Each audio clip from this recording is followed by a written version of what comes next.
Bismillahirrahmanirrahim. Assalamualaikum warahmatullahi wabarakatuh. Alhamdulillahi rabbil alamin wa afdhalus salati wa atammut taslim ala sayyidina Muhammadin asyrafil anbiya'i wal mursalin wa ala alihi wa sahbihi ajma'in. Subhanaka la ilma lana illa ma 'allamtana innaka antal alimul hakim.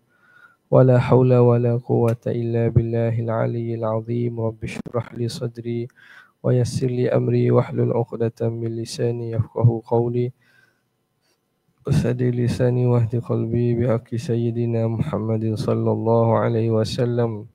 اللهم ألهمنا بالعلم وزينا بالحلم وأكرمنا بالتقوى وجملنا بالعافية.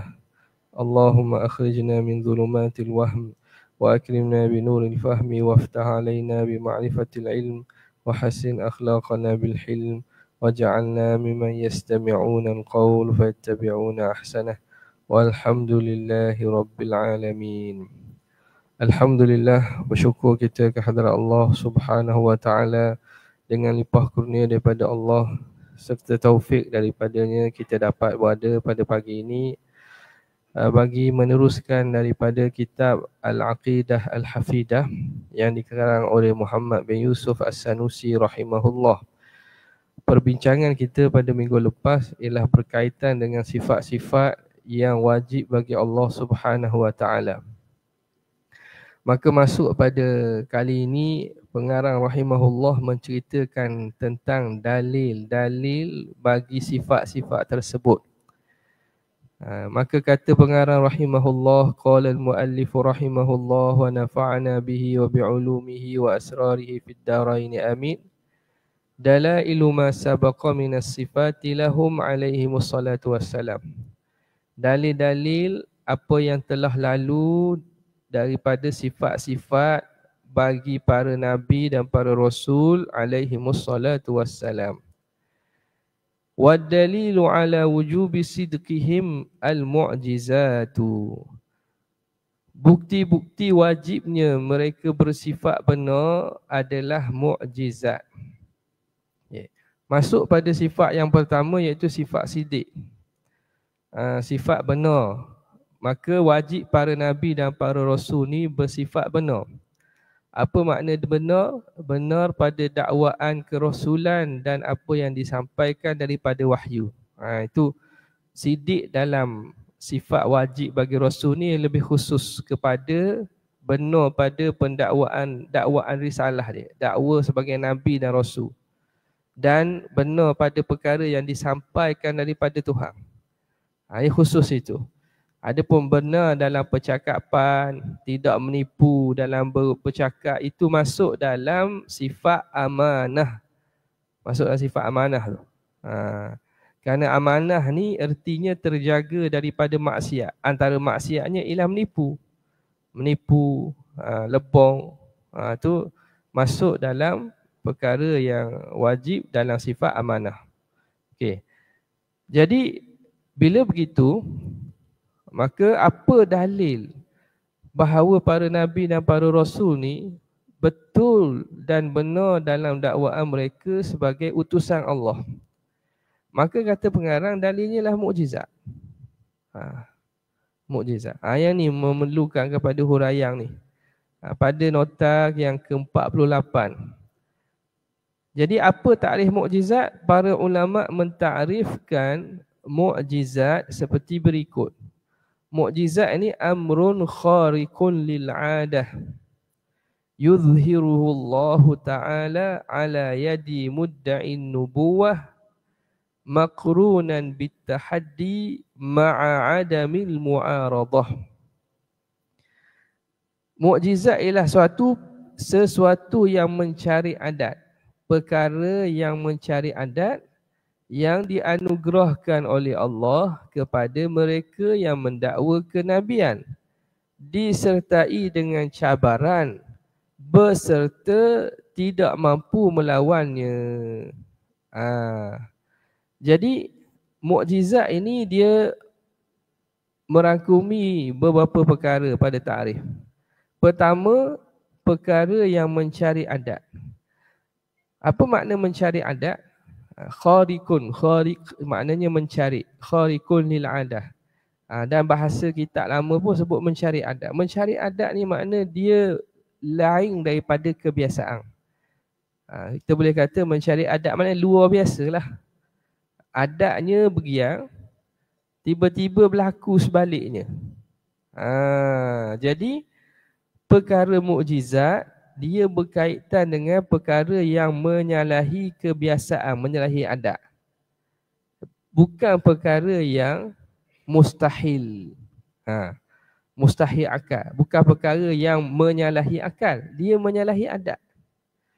Yang ni penting untuk kita tahu perkara yang mana dia panggil perkara hukum adat, mana yang termasuk hukum akal.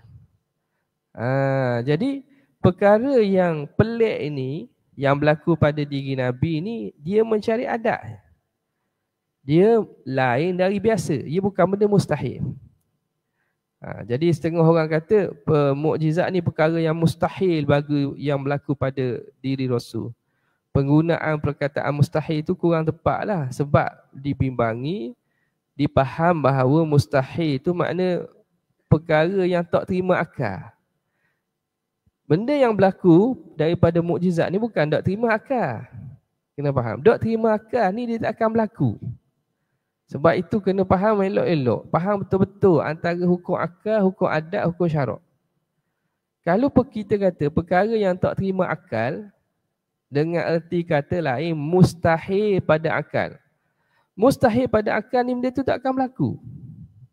Tak boleh sama-sama berlaku. Tak boleh berlaku langsung. Macam kita kata,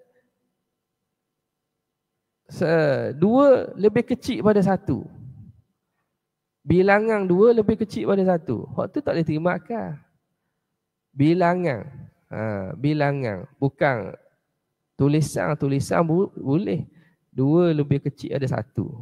Boleh. Bilangan. Makna dua lebih sikit pada satu. Tak betul tak? Dua lebih sikit pada satu.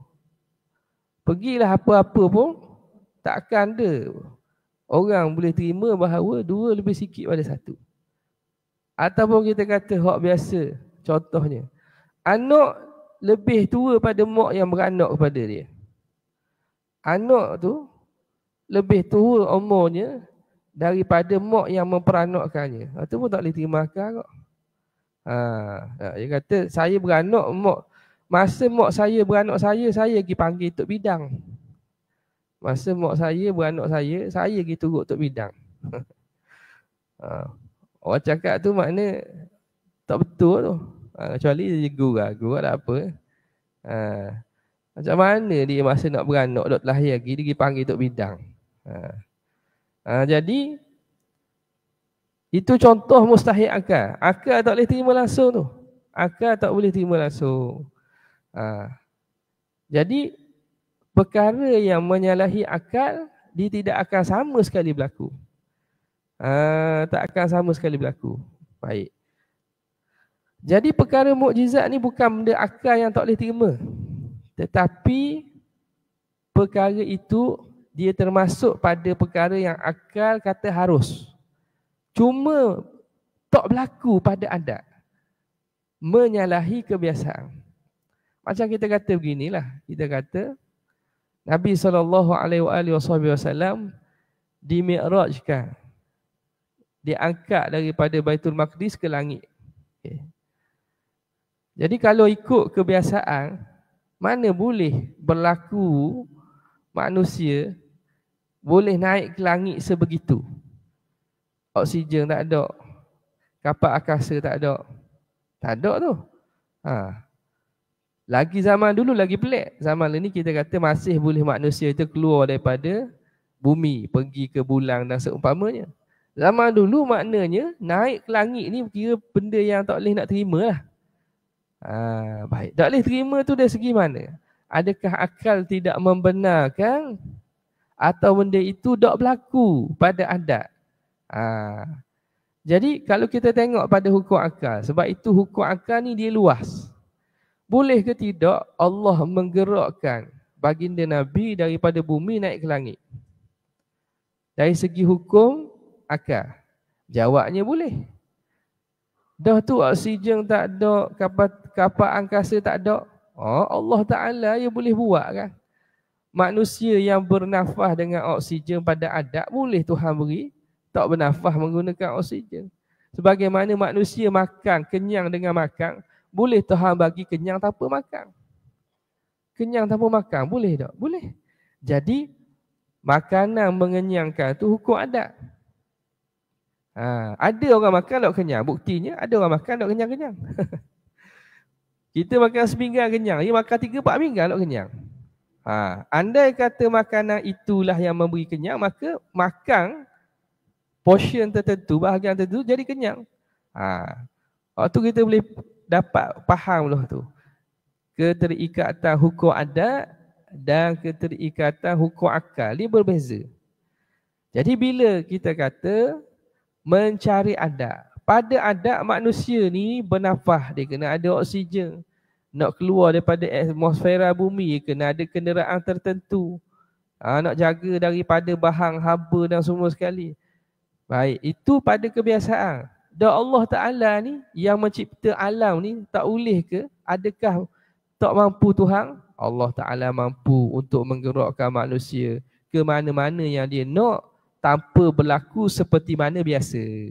Jadi pada hukum akal, akal menerima Nabi tu keluar daripada bumi, pergi ke langit sampai langit ke-7 tanpa perlu apa-apa, kita kata kebiasaan yang perlu. Oksigen ke kapal angkasa ke, Nabi naik buruk. Apa? Naik buruk. Jadi pada hukum akal perkara itu harus. Tetapi pada adat menyalahi adat, menyalahi kebiasaan. Baik, kita ambil lagi contoh mukjizat lain yang berlaku pada baginda Nabi SAW. Nab'ul ma', keluarnya air di celah jari Nabi. Itu mukjizat. Baik. Adakah perkara ini mustahil akal? Oh, mustahil keluar. Jadi mukjizat Nabi ni perkara yang mustahil akal. Tak kena. Sebab apa? Mustahil akal, benda yang tak mampu, tak boleh terima langsung. Sekarang ni boleh ke tidak menerima bahawa keluarnya air di celah jari Nabi? Kalau kita fikir dengan akal kita. Keluar air ni makhluk Tuhan. Jari ni Nabi SAW ini hamba Allah Subhanahu Wa Taala yang Allah Taala kasihi. Allah sebagaimana boleh mengeluarkan air daripada tanah, menurunkan hujan daripada langit, dia boleh keluarkan air daripada mana-mana yang dia nak. Kita boleh keluar air ni. Air mata kita keluar. Air peluh kita keluar. Ada? Betul? Dah ada orang keluar air daripada tubuh tu, keluar air. Cuma dengan kadar tertentu lah. Dah Allah Ta'ala boleh tak mengeluarkan lebih pada kebiasaan banyak? Oh, boleh. Kerana itu Allah mampu membuat apa yang dia nak pada makhluknya. Jadi mengeluarkan air antara celah jari Nabi itu bukan benda yang mustahil akal, tetapi yang menyalahi kebiasaan, mencari adat tu. Lain daripada biasa. Biasa memang tak ada lah. Keluar macam air celah-celah jari ni tak ada. Tiba-tiba berlaku pada Nabi. Ini dikira sebagai mukjizat. Dikira sebagai mukjizat. Baik. Jadi, pertamanya takrif mukjizat, perkara mencari adat. Perkara mencari adat ni banyak. Banyak. Karamah pun perkara mencari adat. Boleh jalan atas air. Wali contohnya, boleh berjalan di atas air. Mustahil ke jalan atas air? Tak mustahil. Ada makhluk boleh jalan atas air. Spiderman, blubber tu. Laba. Dekat, main jalan atas air. Learning si orang buat tu dah. Buat slipper, buat kasut. Kasut yang boleh jalan atas air. Jadi tak pelik dah. Siapa nak jadi wali, cari kasut tu pakai. Jadilah wali. Boleh jalan atas air dah. Jadi, berjalan atas air contohnya.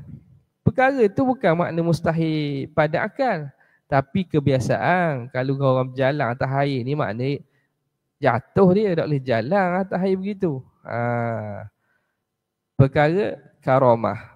Dan mencari adat juga, antara perkara mencari adat maunah, pertolongan Tuhan yang diberikan kepada orang-orang biasa.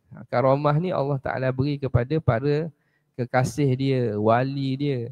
Kalau maunah ni bukan hak kena takak tu. Karamah ni diberi kepada para wali dan orang soleh. Yang kedua maunah. Maunah ni pertolongan bahasa dia. Diberi pada orang awam. Orang awam macam mana? Orang-orang biasalah. Kadang-kadang kita hak tak ada soleh mana ni, kadang-kadang Tuhan tolong. Tuhan tolong dengan cara yang pada kita pelik. Tak? Rasanya minyak nak habis dah. Pakai kat menalang dah, Budi 95. Rasa habis dah minyak. Boleh balik molek ada. Siapa pula rumah? Kalau ikutnya mustahil pada adat mustahil pada adat. Contohlah, kadang-kadang kita tak sedar Tuhan tolong tanpa kita kadang tak ambil besar pertolongan Tuhan tu. Ada kadang berlaku maunah pertolongan. Ada orang jatuh daripada tempat tinggi. Betulang ada orang letak benda, kita kata katil ke kotak bawah tu. Jatuh dia bawa tu, tiba-tiba jatuh atas tu. Dok cedera kita. Itu kadang maunah. Dari segi adat, biasanya pelik. Kalau contoh kemalangan pula, doktor tengok ataupun mari polis tengok, bomba tengok, kereta ni remuk ni mati orang ni. Tengok dah mati. Macam mana? Tu maunah kadang-kadang. Pertolongan daripada Allah Ta'ala kepada orang biasa. Dan ada yang dipanggil sebagai istidraj. Istidraj pun perkara mencari adat yang diberi kepada orang kafir atau fasik.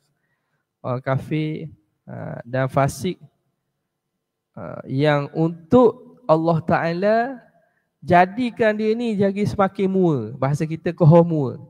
Semakin mua. Mua ni makna semakin melampau. Mentang-mentang dia buat kefasikan, dia ni sesat, dia ni kufur. Tapi orang mari jumpa dia minta berobat. Jadi baik, sembuh. Jadi dia pun semakin lalai, semakin jauh, semakin sesat. Tuhan beri perkara pelik kepada dia ni, tujuan untuk dia ni jadi semakin lalai. Yang akhir nanti Tuhan akan kenakan azab yang lebih berat. Itu istidraj. Kemudian ada perkara yang dipanggil sebagai ihanah. Ihanah ni penghinaan.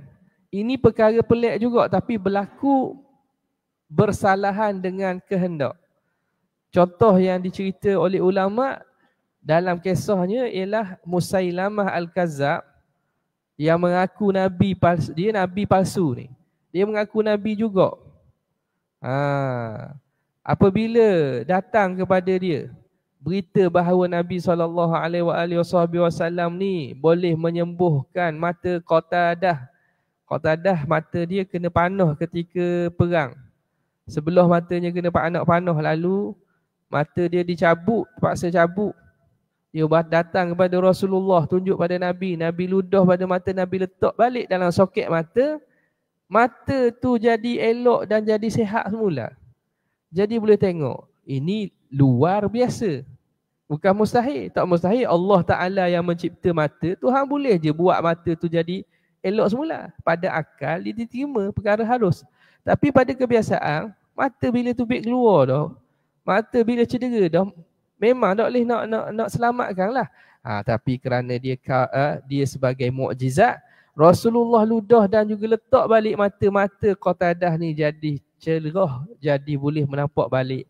Sehingga Qatadah bila usia dia telah lanjut tua, dia kata mata yang Rasulullah letak balik ni lebih terang daripada mata asal aku.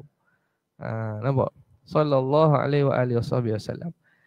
Jadi sampai kepada Musailamah cerita ini, dia pun mari panggil pengikutnya yang buta sebelah. Dia pun nak tunjuklah karamah dia nak lawang Nabi. Tunjuk karamah. Dia pun ludahlah pada mata yang buta, yang tak boleh melihat tu. Nak tunjuk kata dia ada kehebatan ni. Ada mukjizat juga ni. Tiba-tiba mata yang buta tu dok celak. Mata hok celak jadi buta pula. Jadi asal boleh tengok sebelah mata, jadi buta kedua-dua belah mata. Pelik tak ni? Pelik. Sebab apa? Dia tiup pada mata hok buta.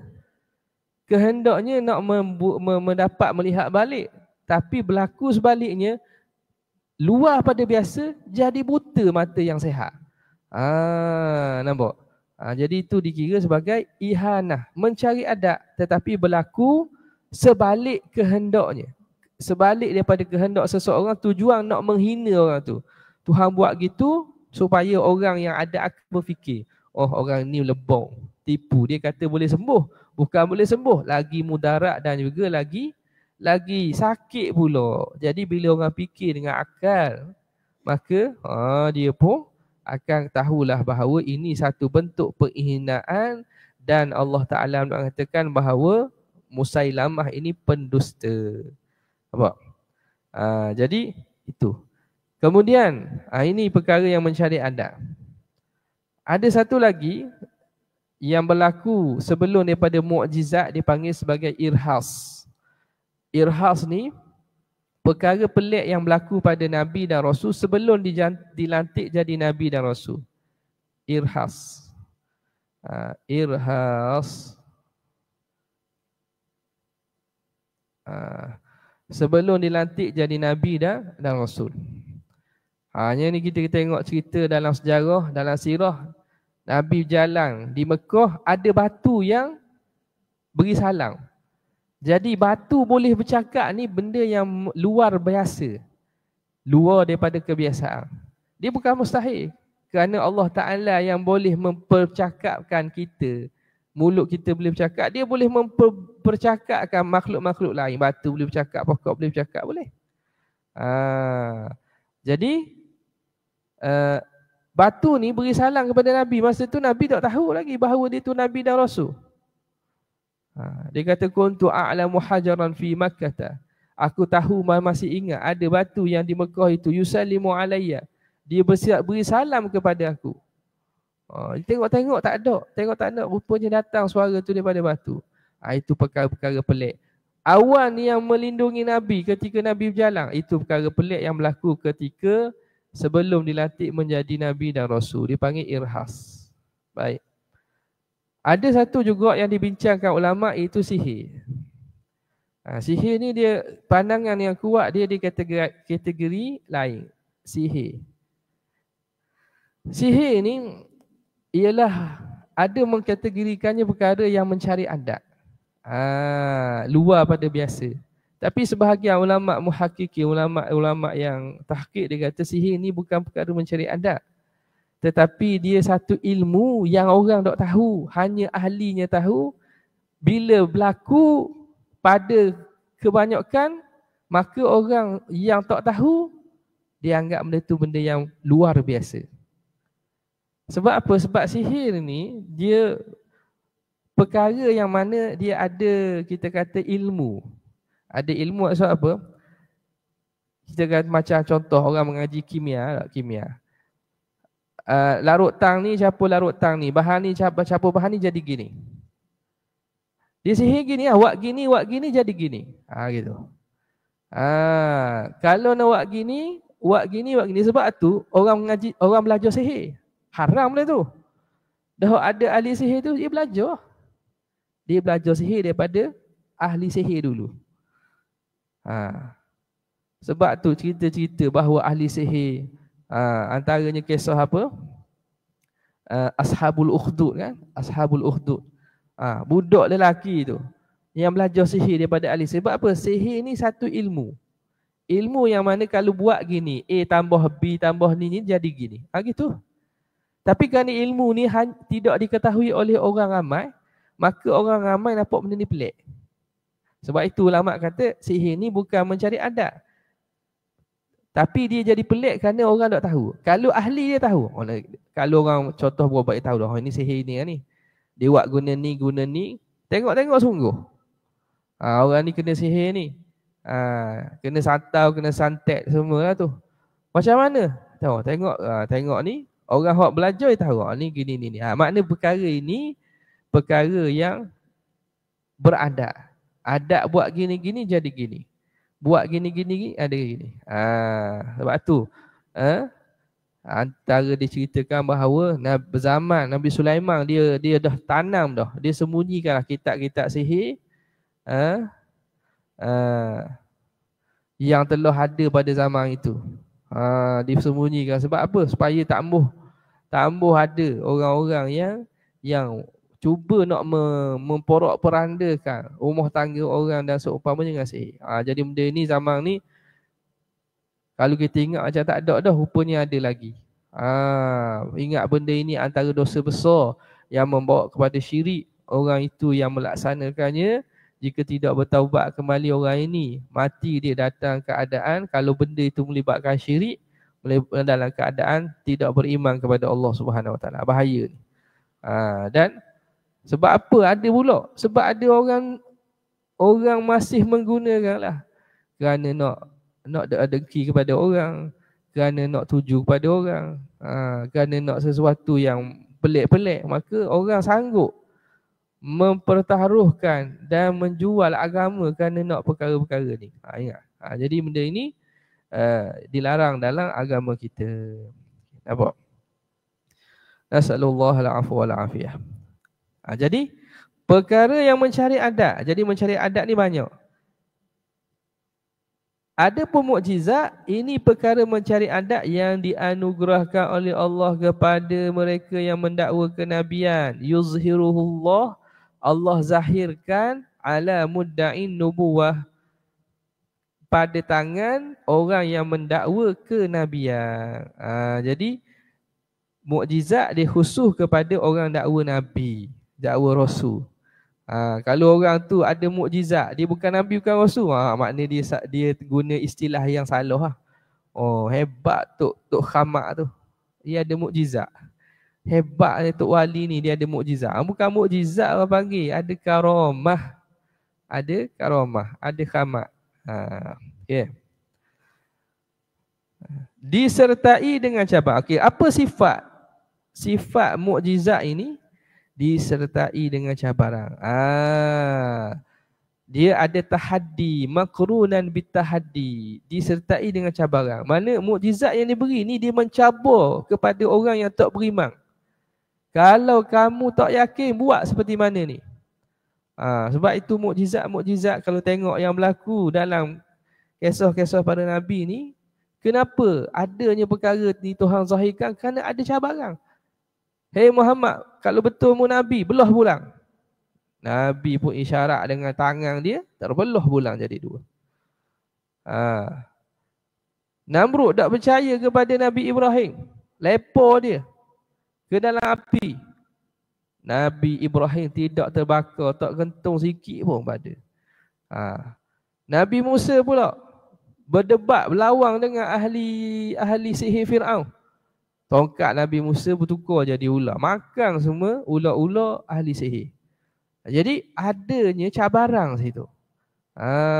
Yang mana tidak mampu melawan serta tidak mampu lawan. Yang mencabar mukjizat tak boleh lawan. Yang mencabar mukjizat dia tak boleh lawan. Itu antara sifat, kita kata sifat mukjizat ini. Dia lain dengan kita kata ilmu-ilmu juruh orang Belanda juruh. Kalau ahli sihir sama ahli sihir, boleh lawang. Ahli sihir sama ahli sihir, dia boleh lawang sama-sama dia. Siapa hak kuat jin lagi, siapa hak lagi banyak ilmu, dia menang lah.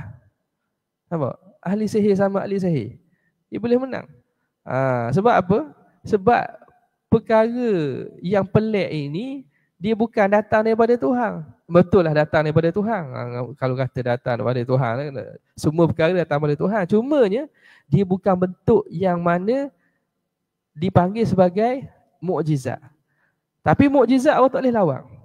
Kalau sama-sama ahli sihir, sebab itu ahli sihir bila dia lawan dengan tongkat Nabi Musa, ahli sihir tahu dah ni bukan sihir. Sebab apa? Sebab mereka belajar cara Nabi Musa ni bukan cara ahli sihir. Dan apa yang berlaku, tongkat berubah tu bukan bentuk sihir. Kalau sihir dia boleh lawan, cuma menang kedok je. Macam sekarang ni orang duduk sama-sama tok bomo duduk lawan. Sama-sama belajar jurus silat duduk lawan. Lawan jarak jauh. Lawan gitu. Dia benda itu bukan kita kira sebagai datang kerana sebab karamah apa, tapi dengan sebab belajar dan juga mereka melakukan perkara-perkara yang dilarang tu. Nampak? Itu sifat mukjizat ni. Disertai dengan cabaran berserta tidak mampu melawannya. Secara realitinya. Okey, baik.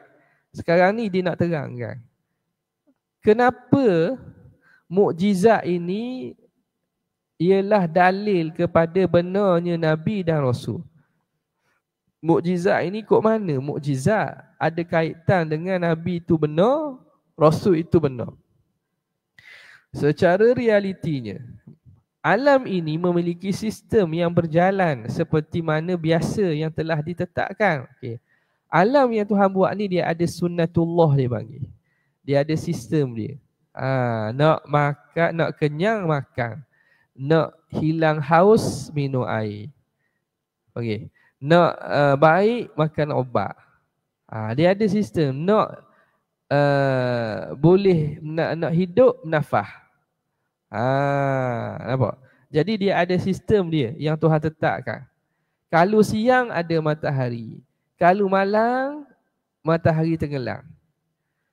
Manakala mukjizat merupakan suatu perkara yang menyalahi adat kebiasaan yang diberikan kepada mereka yang mendakwa kerasulan. Okey, jadi mukjizat ni perkara yang menyalahi adat, menyalahi kebiasaan. Macam kita sebut tadilah. Ini menggambarkan bila mukjizat ni menyalahi kebiasaan adat, menyalahi kebiasaan sunnatullah, menyalahi kebiasaan peraturan alam, ini menggambarkan tentunya pemilik alam ini iaitu Allah Subhanahu wa ta'ala membenarkan perkara tersebut berlaku sekaligus membenarkan dakwaan yang dikatakan oleh para rasul. Macam kita kata tadi, bila musyrikin Mekah minta Nabi belah bulan. Bulan ni pada adat dia tak boleh nak belah. Tak ada pedang ataupun laser yang boleh sampai ke bulan sampai boleh belah dia. Nah. Jadi tak ada benda alat yang boleh nak belah bulan. Dari segi hukumnya, hukum akal, benda itu harus terbelah bulan tu harus je. Maknanya kalau ada alat nak belah lah. Tapi pada zaman tersebut memang tak ada. Zaman lain ni pun tak ada. Siapa? Elon Musk pun tak boleh nak belah bulan. Tak boleh nak buat apa, bulan tu nak naik je. Jadi terbelah bulan itu pada adat je tak terbelah. Tiba-tiba dicabar untuk membelah bulan. Okay. Baik, kita tahu dah alam ni termasuklah segala apa yang ada di langit dan di angkasa. Bulan ni makhluk Allah. Dan makhluk Allah ni ia tunduk kepada Allah. Dia tak tunduk pada kita. Dia tak tunduk pada kerajaan Amerika. Dia tak tunduk pada NASA. Dia tak tunduk pada siapa-siapa. Dia tunduk pada Allah. Terutamanya makhluk langit. Jelas-jelas. Kalau makhluk di bumi ni kadang-kadang orang tu pandai, dia boleh kawal. Gajah yang begitu besar dia boleh kawal. Tu pun Allah Ta'ala taskhir. Allah Ta'ala memberikan makhluk ini tunduk ke manusia. Tapi kalau kita kata objek cakrawala ni, memang orang tak boleh nak wah. Tak boleh nak kawal. Ujang tak boleh nak kawal. Ujang tak boleh nak kawal. No, minggu lepas bunyilah banyak, habis jalan sekat. Ujang tak boleh nak kawal, dia boleh ramah je. Ramah tu kadang-kadang betul, kadang-kadang tak. Jadinya, jadi perkara yang berlaku pada alam ini, antaranya ialah bulan. Siapa yang buat tu? Allah. Dan dia tidak patuh kecuali pada Allah. Tiba-tiba Nabi SAW boleh belah bulan jadi dua. Siapa yang buat? Yang buatnya Allah Ta'ala. Allah Ta'ala buat kenapa? Kerana nak membenarkan Nabi. Bila dicabar, Nabi pun buat, maka berlaku perkara itu seakan Allah mengatakan, ini hamba-Ku dan apa yang dikatakannya betul. Buktinya apa yang disebut terbelah bulan, aku yang buat dia terbelah. Nampak? Jadi sebab tu dikata sini, ini menggambarkan tentunya pemilik alam iaitu Allah ni membenarkan perkara itu berlaku. Bila Allah benarkan bulan itu terbelah, sekaligus Allah membenarkan dakwaan yang dikatakan oleh para rasul ni. Perkara tersebut adalah bukti Allah redha dan mengiktiraf mereka sebagai utusannya. Nampak? Jadi contoh lain lagi yang biasa para ulama buat contoh. Contoh kita ni kenal dengan orang besar. Kenal dengan kita kata Yang Tuan Agong. Kenal dengan Yang Tuan Agong. Kita kawan rapat. Jadi orang kampung kita dok percaya pada kita. Dok percaya pada kita. Kita kata kita kenal Yang Tuan Agong. Tapi orang kampung dok percaya kita. Kata tak apa. Kalau kamu dok percaya, bukti bahawa aku benar. Nanti bila kereta tuanku lalu, aku tahan tanganku. Dia akan berhenti. Dia akan salang aku dan peluk aku. Lepas tu dia masuk balik lagi. Itu dakwaan kita. Dakwaan kita. Tiba-tiba kereta Yang Tuan Agong lalu. Kita tahan tangan je. Berhenti tu kereta depan kita. Dia pun keluar peluk kita. Apa makna dia? Maknanya perbuatan pelik tu pelik lah. Mana ada kereta menteri-menteri, kereta orang besar ni. Kalau kita tahan tangan tak ada benda pun. Orang nak layang pun. Ada. Polis yang jaga tu, yang jaga kereta tu, pergi je. Tapi apa yang kita sebut itu, perkara pelik yang berlaku itu membuktikan benarnya perkataan kita. Bahawa kita ni kenal dengan orang yang menaiki kereta tadi. Jadi begitulah perumpamaan ulama buat. Perkara pelik yang berlaku di alam ini, yang mampu buatnya Allah Ta'ala. Tiba-tiba bila dicabar, para rasul dan para nabi ni mengatakan bahawa akan berlaku begian. Tiba-tiba berlaku sungguh seperti mana yang didakwa, maka tentunya Tuhan yang mencipta alam ni yang menyebabkan berlaku. Berlaku perkara itu ialah sebagai Allah membenarkan perkataan Nabi dan Rasul ni. Nampak? Itu mudah. Itu kata mukjizat sebagai dalil kepada benarnya Nabi dan Rasul. Baik. Perhatian, kata pengarang. Mukjizat adalah suatu yang menyalahi adat. Mukjizat perkara yang menyalahi adat. Namun bukanlah menyalahi akal. Itu kita sebut tadi. Dia hanya menyalahi adat. Bukan menyalahi akal.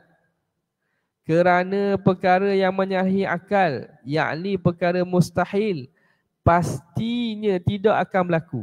Kalau kata benda tu mustahil akal, tak akan berlaku sama sekali. Macam kita kata anak lebih tua pada mak dia.